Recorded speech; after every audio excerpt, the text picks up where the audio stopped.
Julius Malema has once again seized the headlines, this time with a proposal as bold as it is controversial, a call for a single African president, a unified African currency, and a continental army strong enough to challenge the dominance of the US dollar and assert Africa's independence on the world stage.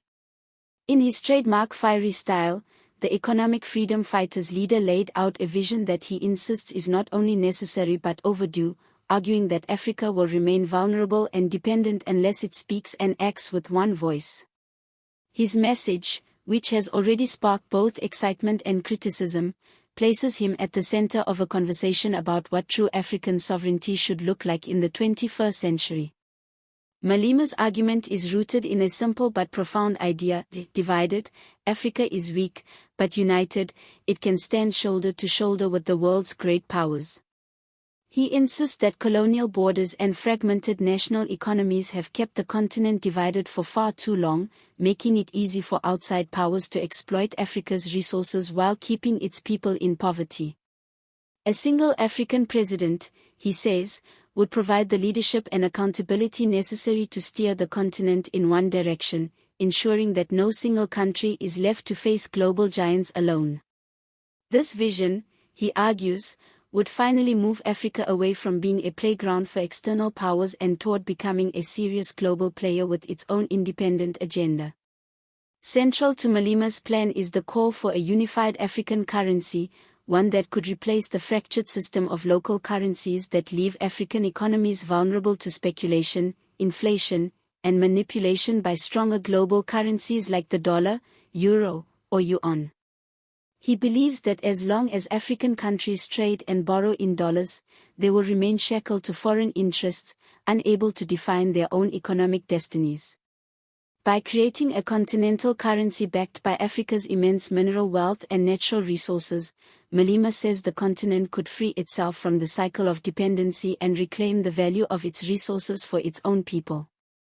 For him, this is not only an economic argument but a political one, a declaration that Africa's future should not be dictated by Washington, Brussels, or Beijing, but by Africans themselves. Equally striking was his call for a unified African army, an institution that, in his words, could both defend the continent from external interference and ensure peace within its borders. He noted that Africa has often been at the mercy of foreign military interventions, whether by Western powers or through the quiet but growing influence of countries like China and Russia. A continental army, Malema argued, would allow Africans to secure their own sovereignty without needing to rely on the goodwill or strategic interests of outsiders. Such a force, he said, would also prevent individual African governments from using their militaries to suppress their people, since a united command would be accountable to the whole continent rather than one political elite. His idea is radical, but he insists it is the only way for Africa to ensure lasting security and dignity. Predictably, Malema's proposal has triggered strong reactions. Supporters across the continent see it as a visionary plan, one that dares to imagine Africa free from dependency and capable of standing tall in a multipolar world. They argue that African countries, many of which are weighed down by debt and constrained by International Monetary Fund and World Bank conditions, need bold solutions rather than incremental changes. For them, Malema is voicing the frustrations of millions of Africans who see their nations rich in minerals, oil, and agricultural potential, yet locked into cycles of poverty while foreign powers benefit. His call for one president, one army, and one currency resonates as a rallying cry for true liberation.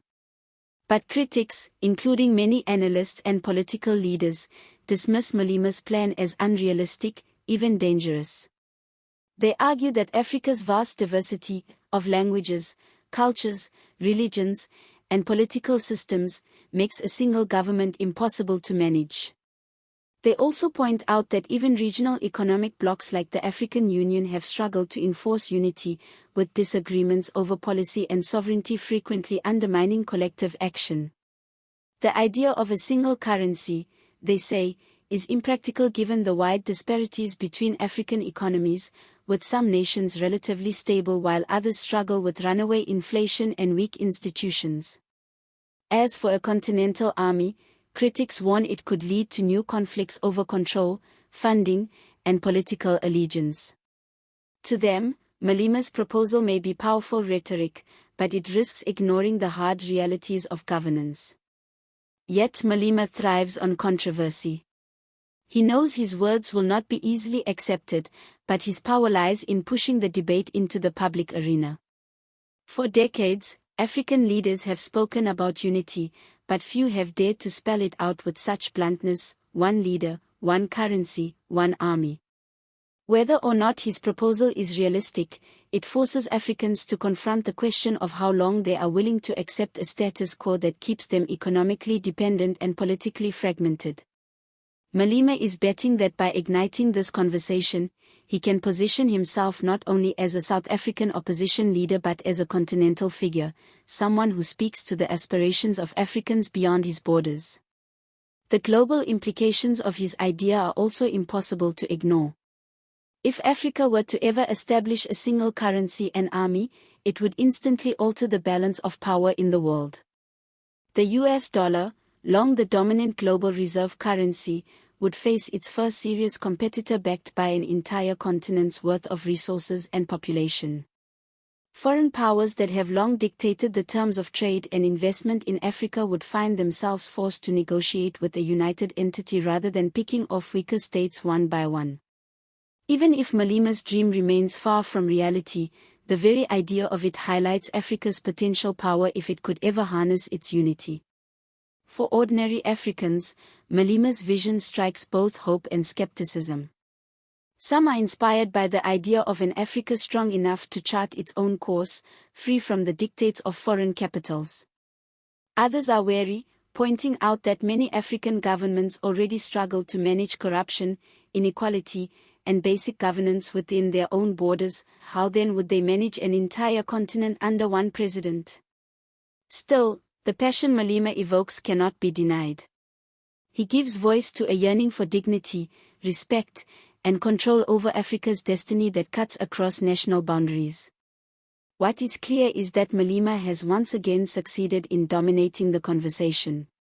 His call for a united Africa may be dismissed by some as impractical, but it forces both leaders and citizens to think about the continent's future in ways that few politicians are willing to articulate.